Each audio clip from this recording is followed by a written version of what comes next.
with coverage you can count on. This is the Erie News NOWCAST.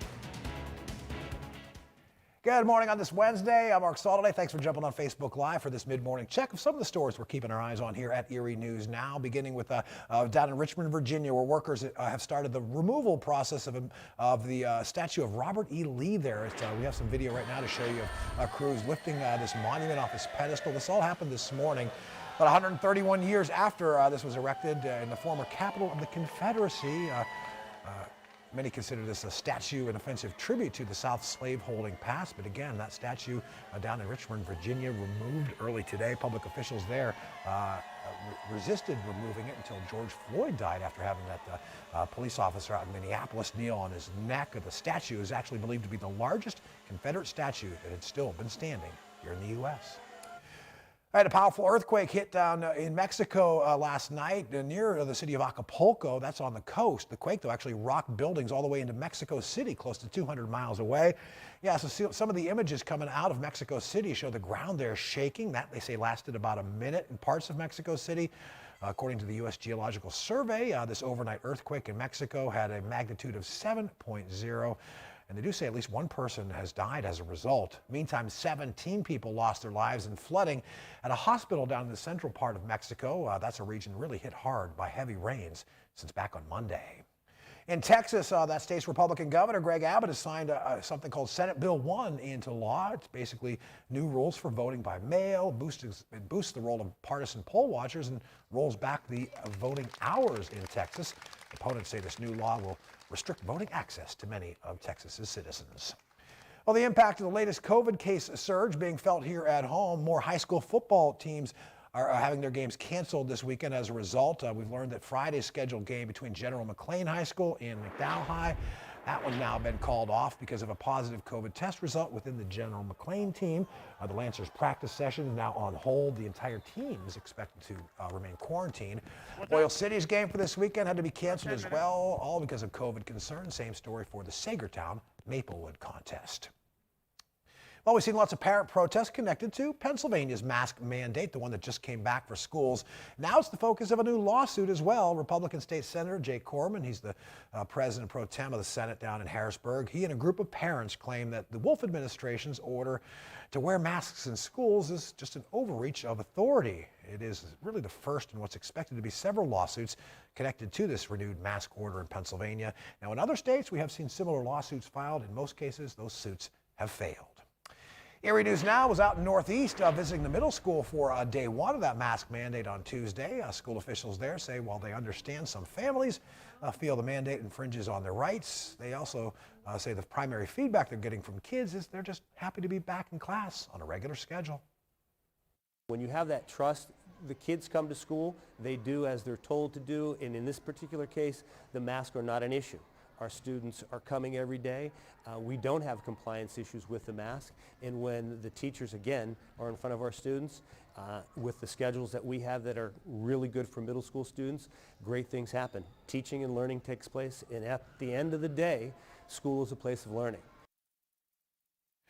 Unfortunately, it's a sad situation down in Florida. We're new this morning. Officials report 13 public school employees in Miami-Dade County, Florida, have died from COVID-19. That's just since the middle of last month. The district says none of the cases were contracted within their school buildings, and they say the list of people who died includes 4 teachers, a security monitor, a cafeteria worker, along with 7 school bus drivers. That Miami-Dade district superintendent says all the teachers were involved here are unvaccinated.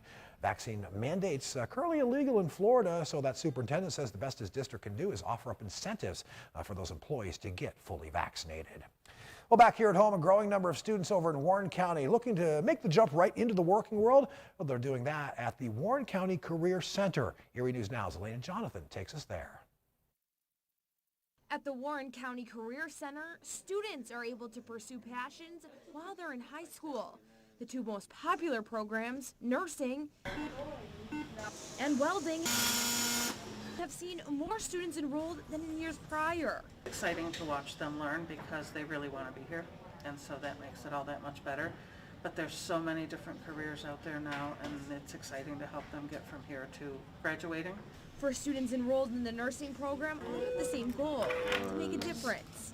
Like 110 over 60. But I would like to go into psychology and I want to be a vet. Since the pandemic, more people have wanted to work in healthcare. I think that they just want to learn and they want to get jobs and get out there and do something for the community. Another popular program just down the hall, welding. Typically a male-dominated field, one young woman finds herself chasing her passion. I'd like to show other women that it's not just men. We can do this now. Nate McNitt has been teaching welding for 19 years. He wanted to pass the torch and show other welders the passion and potential for a good-paying job once they graduate. And try to remain with what industry's doing, and obviously the good paying jobs at the end of that is a real good incentive to come to welding. For sophomore Brooklyn Woods, she wants to test her limits with underwater welding when she gets her degree. They say it's really dangerous, but I really like it, and it sounds like it's something interesting to do no matter how dangerous. And it's something to really reach for in goals. Some kids seem like they really know what they want to do in life. That was our Elena Jonathan reporting. All right, David, looks like you've made a trade. The clouds and the rain that we saw earlier this morning for a little sunshine. Yeah, we are getting some sunshine out. They got some bubbly clouds out over the lake, and today the environment is favorable for maybe some water spouts. So if you happen to catch one, you know, send your pictures our way. It's always interesting what you can see out on the lake this time of year, especially when some cooler air starts to drift on in. Out over the bay, things looking fantastic right now. And as we look out towards downtown, again, we see some of those clouds out there in the distance, but it is certainly a drying out. 69 degrees, partly sunny sky. Wind still from the south at about 9 miles per hour, but winds will start to shift a little bit more later on today, and you can see that we are still watching some of those showers, more so out there into a Warren and Forest County. You can see those showers. They even continue to pass on by the Oil City area.